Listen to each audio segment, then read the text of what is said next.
शुभदिनी खरं तर या दिवसाला शुभदिन म्हणण्या इतकं सामर्थ्य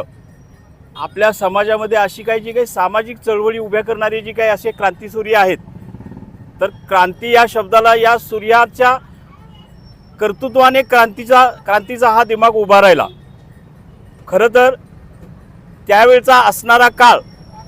महात्मा फुले यांचा ब्रिटिशांची सत्ता असताना असणारा काळ, त्या काळामध्ये जे सामर्थ्य, जे विचारांची श्रीमंती, सामाजिक विचार, सामाजिक समता अशी श्रीमंती उभी करणारे हे महामानव कंपनी आणि अशा व्यक्तिमत्वांचे आपण आज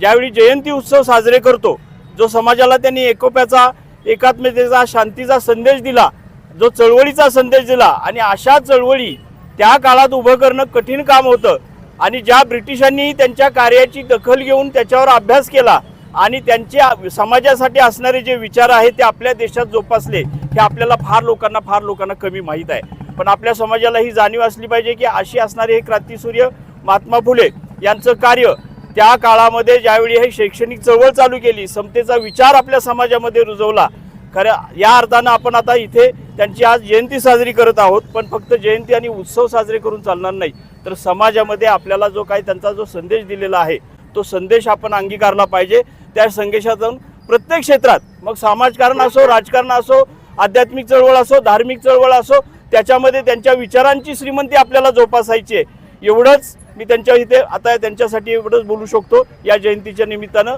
आणि त्यांना त्रिवार अभिनंदन करतो आणि समाजासाठी जे काही परोपकाराची जी काही श्रीमंती त्यांनी दिली आहे त्याबद्दल सर्व समाजाच्या वतीने त्यांना धन्यवाद देतो।